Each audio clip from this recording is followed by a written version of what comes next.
கந்தசஷ்டி பாராயணம் பண்ண அரசியல் எங்க இருந்து வருது? அரசியல் பண்றது இந்த அரசாங்கம், இந்த இந்து விரோத திமுக அரசாங்கம். ஆனா அதையும் கூட கூடாதுன்னு சொல்லி நீங்க கந்தசஷ்டி பாராயணம் செய்வதற்கு அனுமதி இல்லை அப்படின்னு சொல்லி தேவல் துறையை இறக்கி அங்க யாரையும் பக்தர்களை போக விடாம தடுத்திருக்காங்க. ஒரு சில பேர் கேவலமா, மிக கேவலமா கந்தசஷ்டி கவசத்தை பாடினவனை, அதை பத்தி பொருள்படுத்தினவனை, அசிங்கப்படுத்தினவனை கூப்பிட்டு வச்சு இன்றைக்கு இருக்கக்கூடிய முதல்வர் அவனுக்கு மரியாதை செலுத்தினார், விருது கொடுத்தார். ஒரு விசேஷமான நாள் என்னன்னு சொன்னா கிருத்திகை மற்றும் சஷ்டி ரெண்டும் சேர்ந்த நாள். இன்றைக்கு தமிழ்நாடு முழுக்க முருக பக்தர்கள் ஒன்றாக சேர்ந்து சின்ன சின்ன குழுக்களாக கோவில்கள்ல, முருகனுடைய கோவில்கள்ல, எந்த கோவிலாக, எந்த சுவாமி இருக்கக்கூடிய கோவிலாக இருந்தாலும் அங்க அதிகமான அளவு பக்தர்கள் கூட்டு பிரார்த்தனை பண்ணணும். அதோடு சேர்ந்து கந்தசஷ்டி விழா, கந்தசஷ்டியை பாடணும், பாராயணம் பண்ணணும் அப்படின்னு சொல்லி முருக பக்தர் பேரவையானது ஒரு அறைகூவலை முருக பக்தர்களிடம் கொடுத்திருந்தது. அதனால இன்னைக்கு தமிழ்நாடு முழுக்க பல இடங்கள்ல, வீடுகள்ல, மாடியில, அந்த மாதிரி சின்ன சின்ன எண்ணிக்கையில் 50 பேர், 100 பேர் அப்படிலாம் சொல்லி நம்முடைய கோவில்கள்ல இப்படியெல்லாம் அந்த இடங்கள்ல கந்தசஷ்டி பாராயணமானது செய்யப்பட்டது. அது காரணம் என்னன்னு சொன்னா, இதுல அரசியல் என்ன இருக்கு? இன்னைக்கு கந்தசஷ்டியை பத்தி கந்தசஷ்டி பாராயணம் பண்ணியிருக்கோம். எங்களுடைய இந்த முருக பக்தர்களுடைய இந்த முருகபக்தர் பேரவை என்னத்துக்கு, எதற்காக இந்த அறைகோலை விடுத்திருக்குன்னு சொன்னா, தமிழ்நாட்டில் இருக்கக்கூடிய முதல் படை வீடாக இருக்கக்கூடிய திருப்பரங்குன்றம் முருகப்பெருமானுடைய திருக்கோவில்ல தீபத்தூண்ல தீபம் ஏற்றுவதற்கு நீதிமன்றம் உத்தரவு கொடுத்த பிறகு, நீதிமன்றம் ஒரு நீதிபதி, அதுக்கு அடுத்து 2 நீதிபதி, 3 நீதிபதிகள் உத்தரவு கொடுத்தும் கூட இந்த இந்து விரோத அரசாங்கம் அதை நம்ம கோவில்ல தீபம் ஏற்ற விடாம தடுத்துனாங்க. தடுத்தது மட்டும் இல்ல, நீதிமன்றத்தினுடைய தீர்ப்பை நான் மதிக்க மாட்டேன்னு அதிகாரிகள் பேசினாங்க. கடைசியில போய் நாம எல்லாம் முருகப்பெருமான்கிட்ட, முருகா பாருங்க, சட்டப்படி நீதிமன்றம் கொடுத்து கூட இவங்க ஏத்த மாட்டேங்கிறாங்களேன்னு சொன்ன பிறகு அப்படியெல்லாம் நீதிமன்றத்துக்கு போய் கேட்கிறாங்க. அதுக்கு பிறகு நீதிமன்றத்துல போய் நெடுஞ்சான் கிடையாக அங்க இருக்கக்கூடிய அதிகாரிகள், அங்க இருக்கக்கூடிய கமிஷனர், அங்க இருக்கக்கூடிய மத்த காவல்துறை அதிகாரிகள், மாவட்ட கலெக்டர், ஐயா மன்னிச்சிருங்க ஐயா, மன்னிச்சிருங்க ஐயான்னு கதறி அழுதா. நாங்க வேற வழி இல்லை சார், யாரோ சொன்னதை நாங்க செய்ய வேண்டியதுன்னு சொல்லாம சொல்லி கதறி அழக்கூடிய நிலை அதிகாரிகளுக்கு இருந்தது. ஆகையினால இன்னைக்கு தமிழ்நாடு முழுக்க இன்னைக்கு விசேஷமான தினம். ஆகையினால எல்லாரும் சேர்ந்து, முருக பக்தர்கள்லாம் சேர்ந்து, முருகப்பெருமானே வரக்கூடிய கார்த்திகை மாசத்திலேயாவது, வரக்கூடிய கார்த்திகையில இந்த ஆண்டாவது அந்த 100 ஆண்டு கால எதிர்பார்ப்பாக இருக்கக்கூடிய தீபத்தூண்ல தீபம் ஏற்றுவதற்கு நீ வழி பண்ணுப்பா அப்படிங்கிற பிரார்த்தனைய கந்தசஷ்டி கவசம் பாடி நாங்க மக்கள் எல்லாரும் சேர்ந்து, முருக பக்தர்கள்லாம் சேர்ந்து இன்னைக்கு கடவுள் முன்னாடி, முருகப்பெருமான் முன்னாடி இன்னைக்கு தமிழ்நாடு முழுக்க நடந்திருக்கு. இதுல அரசியல் என்ன இருக்கு? கந்தசஷ்டி பாராயணம் பண்ண அரசியல் எங்க இருந்து வருது? அரசியல் பண்றது இந்த அரசாங்கம், இந்த இந்து விரோத திமுக அரசாங்கம். ஏன் அப்படின்னு சொன்னா, இன்னைக்கு தமிழ்நாட்டுல பல கோவில்கள்ல, இந்து சமய அறநிலைத்துறையினுடைய கட்டுப்பாட்டுல இருக்கக்கூடிய திருக்கோவில்கள்ல போய் கந்தசஷ்டி பாராயணம் செய்யக்கூடாது அப்படின்னு தடை போட்டிருக்காங்க. நீங்க உதாரணத்துக்கு சென்னையில இருக்கக்கூடிய போரூர்ல ராமநாதேஸ்வரர், அங்க இருக்கக்கூடிய முருகன் கோவில், இங்கெல்லாம் வாய்மொழி உத்தரவாக அங்க நடத்தப்படக்கூடாது அப்படின்னு சொல்லி. ஏங்க சார், கந்தசஷ்டி கவசம் தான் இந்த அரசாங்கத்துக்கு எதிராக நாங்க எதுவும் பண்ண போறது இல்ல, பேச போறது இல்ல. முருகா, இந்த அரசாங்கம் இல்ல, இது அந்த இடத்துல தீபத்தூண்ல தீபம் ஏற்றாம இந்த அரசாங்கம் தடுத்து இருக்கிறது. இந்த ஆண்டாவது, இந்த கார்த்திகை தீபம் அப்போவாது இந்த தீபம் ஏற்றப்பட வேண்டும் என்பதற்காக ஒரு கூட்டு பிரார்த்தனையை வச்சிருக்கோம். அரசாங்கம் நாசமா போனோம், இந்த அரசாங்கம் ஒளிஞ்சு போனோம், இந்த அரசாங்கம் மீண்டும் ஆட்சிக்கு வரக்கூடாது அப்படியெல்லாம் நாங்க பிரார்த்தனை பண்ணல. ஆனா அதையும் கூட கூடாதுன்னு சொல்லி நீங்க கந்தசஷ்டி பாராயணம் செய்வதற்கு அனுமதி இல்லை அப்படின்னு சொல்லி காவல்துறையை இறக்கி, ஏவல் துறையை இறக்கி அங்க யாரையும் பக்தர்களை போக விடாம தடுத்திருக்காங்க. நீங்க பாத்தீங்கன்னா ஒரு 50 காவல்துறையை தூக்கிட்டு வந்து நிறுத்தி, ஏதோ பெரிய அங்க போர்க்களம் நடந்த மாதிரி, கோவில்ல கந்தசஷ்டி பாடாம எங்கேயா பாடுவாங்க அப்படின்னு சாதாரண பக்தர்கள் காவல்துறையை பார்த்து, அங்க இருக்கக்கூடிய ஈவோவை பார்த்து கேட்கிறாங்க. ஈவோ வாயை முடிக்கிட்டு உள்ள போயிட்டே இருக்காரு. அந்த மாதிரி ஒரு நிலை தமிழ்நாட்டுல கோவில்கள்ல பாருங்க எவ்வளவு மோசமாக போயிருப்பாரு. கோவில்ல சஷ்டி அன்னைக்கு, கிருத்திகை அன்னைக்கு கந்தசஷ்டி பாராயணம் பண்ணக்கூடாதுன்னு இந்த அரசாங்கம் இன்னைக்கு தடுத்து இருக்கிறது. நாளைக்கு நீங்க சாமியே கும்பிடக்கூடாதுன்னு சொன்னாலும் தமிழ்நாட்டில் இருக்கக்கூடிய இந்துக்கள் அமைதியா போயிடுவாங்களா அப்படின்னு சொன்னா நிச்சயம் போக மாட்டார்கள். முருக பக்தர்கள் நிச்சயமாக இதற்கு நீங்க முருக பக்தர்களை கந்தசஷ்டி பாராயணம் பாடுவதை தடுத்துவதற்கு நீங்க நிச்சயம் விலை கொடுத்தே தீர வேண்டும் இந்த அரசாங்கம். ஏன்னா கோவிலுக்குள்ள நீங்க பாடமா கூடாதுன்னு சொல்றதுக்கு எந்த விதமான உரிமையும் கிடையாது. உங்களுக்கு அரசியல் எந்த சட்டத்தின் படியில நீங்க கோவிலுக்குள்ள பாடக்கூடாதுன்னு சொல்றீங்க? இந்த அரசாங்கம் எப்படி சொல்றது? இவர்கள் எல்லாரும் நிச்சயமாக நீதிமன்றத்துல கூண்டுல நிறுத்தப்படுவார்கள். அன்னைக்கு பதில் சொல்லியே தீரணும்.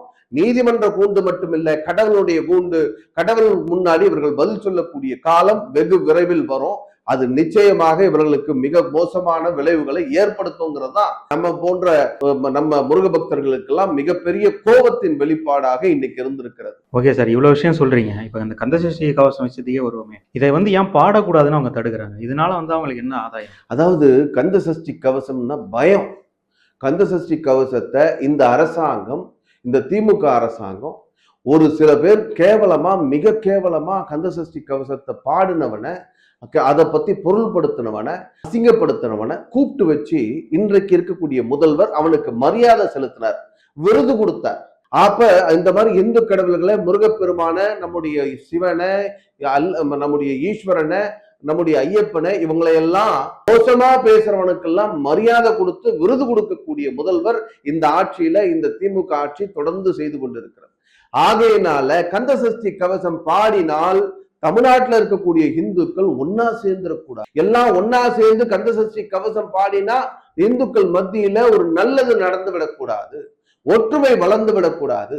அதனால பயத்தின் காரணமாக இன்னைக்கு கந்தசஷ்டி கவசம் பாடுவதை தடுத்து நிறுத்தி இருக்கிறாங்க. இவங்க சும்மா இருந்தா கூட அமைதியா கந்தசஷ்டி கவசம் பாடிட்டு போயிருப்பாங்க. நீங்க ஒரு இடத்துல போட்டிருக்காங்க, கந்தசஷ்டி கவசம் பாடுவதால் ஒரு காவல்துறை அதிகாரி அறந்தாங்கில கொடுத்து, கந்தசஷ்டி கவசம் பாடுவதால் சட்டம் ஒழுங்கு பாதிக்கப்படும் அப்படின்னு. அந்த அதிகாரி எவ்வளவு அறிவுள்ள அதிகாரி பாருங்க. கந்தசஷ்டி கவசம் பாடினா சட்டம் ஒழுங்கு பாதிக்க வருமா? ஏங்க தமிழ்நாட்டுல சென்னையில பல இடங்கள்ல பொது இடத்துல வச்சு, அதாவது நம்முடைய கோவில்களுக்கு முன்னாடி வச்சு தனியார் நிறுவனங்கள்ல நடத்தக்கூடிய கோவில்கள்ல இன்னைக்கு நடந்தது, தமிழ்நாடு முழுக்க நடந்தது. என்ன சட்டம் ஒழுங்கு பாதிச்சது? யார் அந்த சட்டம் ஒழுங்கை உருவாக்குனது? காவல்துறை, ஏவல் துறை தான் இந்த சட்டம் ஒழுங்கு பாதிக்கிற மாதிரி நடந்து கொள்கிறது. இந்த அரசாங்கம் அப்படி நடத்துகிறது. ஆகையினால சொல்றதை சொல்லும் கிளிப்பிள்ளையாக இன்னைக்கு காவல்துறை செய்து கொண்டிருக்கிறது. சரி, இப்போ 2021 திமுக ஆட்சிக்கு வருது. திமுக ஆட்சிக்கு வந்ததுல இருந்தே இந்த இந்துக்கள் மேல அங்கங்க சங்கடங்கள் விளைவிக்கிற மாதிரியான நிறைய சம்பவங்கள் நடைபெறுது. அவங்கள கோயிலுக்கு அடிக்கிறது, இந்த மாதிரி இதெல்லாம் ரெகுலராகவே நடந்துகிட்டு இருக்கு. இப்ப ஆட்சி மாற்றம்னு ஒண்ணு வரும்போது பல இந்துக்கள் எதிர்பார்க்கறது என்னன்னா, அறநிலைத்துறையிலையும் நிறைய மாற்றங்கள் வரும் அப்படின்னு நினைக்கிறாங்க. நீங்க எப்படி பாக்குறீங்க? நாம இந்த 2021 மே மாசம் இந்த ஆட்சி, திராவிட முன்னேற்ற கழகத்துடைய ஆட்சி, இந்து விரோத ஆட்சி பதவியேற்றதுல இருந்து இன்று வரை தமிழ்நாடு முழுக்க இந்து விரோத அரசாங்கமாகவே இது தொடர்ந்து செயல்பட்டு நிறைய உதாரணங்களை சொல்ல முடியும். தமிழ்நாட்டுல கிட்டத்தட்ட பல கோவில்கள் இடிந்து விடக்கூடிய நிலையில இருக்கக்கூடிய கோவில்கள், அந்த கோவில் சொத்துக்களை பல பேர் ஆக்கிரமிப்பு பண்ணி வச்சிருக்கான். பல பேர் ஆக்கிரமிப்பு பண்ணி வச்சுட்டு அந்த இடத்த, உதாரணமா சென்னைக்கு அருகாமையில் இருக்கக்கூடிய ஒரு கோவிலுடைய சொத்தை ஒரு ஆக்கிரமிப்பு பண்ணி வச்சிருக்கான். அவங்கிட்ட நீங்க அதுக்கு மாற்றா வேற இடம் வாங்கி கொடு, இந்த இடத்த நீ ஆக்கிரமிப்பு பண்ணிட்டியா, சரி வச்சுக்கோ. எப்படி பேரம் பேசுறாங்க? வீட்டு சொத்தா இருந்தா இப்படிதான் பண்ணுவியா? அதே மாதிரி கோவில் நிலத்தை எல்லாம் எடுத்து அரசாங்கத்தினுடைய பொது பணிக்காக பஸ் ஸ்டாண்ட் கட்டுறது, விடுதிகள் கட்டுறது, பிஷ் மார்க்கெட் கட்டுறது. நீங்க வெள்ளிவாக்கத்துல போய் பாருங்க, ஒரு மிகப்பெரிய 1.5 ஏக்கர் பெரிய இடம், பிரிட்ஜ் மேல போகக்கூடிய அத்தனை பேருக்கு தெரியும். பிஷ் மார்க்கெட், கலர் பிஷ்ஷுக்காக ஒரு மார்க்கெட் கட்டிருக்காங்க. யாரோட இடம்? கோவில் இடம். கோவில் இடத்தை எடுத்து கலர் பிஷ்ஷுக்காக மார்க்கெட் கட்டியிருக்காங்க. பாருங்க, இந்த மாதிரி ஏதாவது வருமானம் வருமா கோவிலுக்கு? அதன் மூலமா ஏதாவது லாபம் இருக்கா? எதுவும் கிடையாது. நீங்க நீதிமன்றம் பலமுறை சொல்லுது, கோவில் நிலத்தை கோவில் பயன்பாட்டுக்கு மட்டுமே பயன்படுத்தணும், வேற எதுக்கும் பயன்படுத்தக்கூடாதுன்னு. ஆனா மாங்காட்டுல இருக்கக்கூடிய கோவிலுக்கு சொந்தமான இடத்தை எடுத்து பஸ் ஸ்டாண்டு கட்டுறதுக்காக போடுறாங்க. நீங்க ஏற்கனவே பூந்தமல்லியில் இருக்கிற பஸ் ஸ்டாண்டு, பூந்தமல்லியில் இருக்கக்கூடிய பூவிருந்தவல்லி தாயாருடைய கோவில், அந்த திருக்கட்சி நம்பி கோவிலுக்கு சொந்தமான இடம், அந்த இடத்துல பஸ் ஸ்டாண்ட் கட்டி, இந்த மாதிரி எல்லா கோவில் நிலத்தையும் எடுத்து நீங்க பாட்டு பொது பணிக்காக, பொது விஷயத்துக்காக எல்லாத்தையும் எடுத்து நீங்களே செலவு பண்ணிட்டு இருக்கீங்க, நீங்களே பயன்படுத்திட்டு இருக்கீங்க. ஒரு காலத்துல கோவிலுக்காக நிலமே இல்லாத போகக்கூடிய மிக மோசமான சூழ்நிலையை இந்த அரசாங்கம் உருவாக்கும். ஒண்ணு. ரெண்டாவது, தமிழ்நாட்டில் இருக்கக்கூடிய திருக்கோவில்கள், அந்த திருக்கோவில்களுக்கு 4000 கோவில்களை நாங்க வந்து கும்பாபிஷேகம் நடத்துறோம் அப்படி எல்லாம் சொல்லி தொடர்ந்து சொல்லிட்டு இருக்காங்க. 4000 கோவில்ல ஒரு கோவிலாவது இந்து முன்னணி நாம தொடர்ந்து கேட்கிறோம், நீங்க எத்தனை 1000 கோடி ரூபாய், உதாரணமா தேர்தலுக்கு முன்னாடி நாங்கள் ஆட்சிக்கு வந்தால் 1000 கோடி ரூபாய் கோவில்களை பாதுகாப்பதற்காக நிதி ஒதுக்குவோம்னு சொன்னாங்க. ஏதாவது எவ்வளவு செலவு பண்ணீங்க?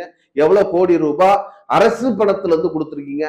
இந்து சமய அறநிலைத்துறைக்கு எங்க இருந்து பணம் வருதுன்னா கோவில்ல பக்தர்கள் போடக்கூடிய உண்டியல் பணம். அந்த பணத்தை எல்லாம் போய் நீங்க உண்டியல் இருக்கிற பணத்தை எல்லாம் நீங்க தூக்கிட்டு வந்து வச்சு தமிழ்நாட்டுல பல கோவில்கள்ல இருக்கக்கூடிய இந்து சமய அறநிலைத்துறையை சார்ந்த அதிகாரிகள் உண்டியல் எண்ணும் போது திருடி அதுல இருக்கிற நகையெல்லாம் எடுத்து உள்ள போய் நீதிமன்ற புகார் கொடுக்குறாங்க.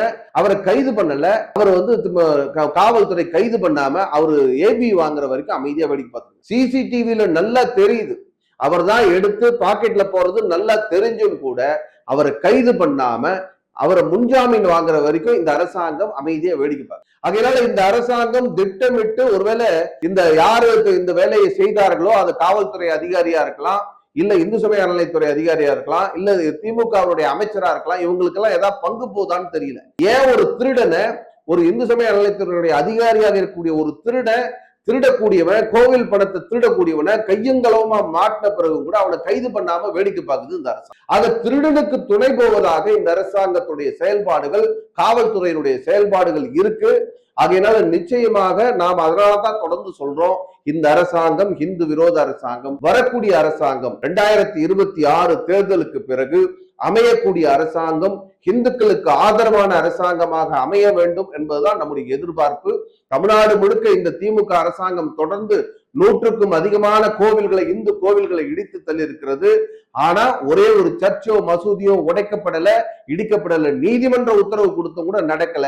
ஆகையினால இந்த அரசாங்கம் இல்லாமல் போக வேண்டும். இந்த அரசாங்கத்தை தலைமையேற்று நடத்தக்கூடியவர்கள் இந்த மீண்டும் தேர்தலில் வெற்றி பெறக்கூடாது. தமிழ்நாட்டு இந்துக்கள் இதை புரிந்து கொள்ள வேண்டும் என்பதுதான் நம்முடைய எதிர்பார்ப்பு.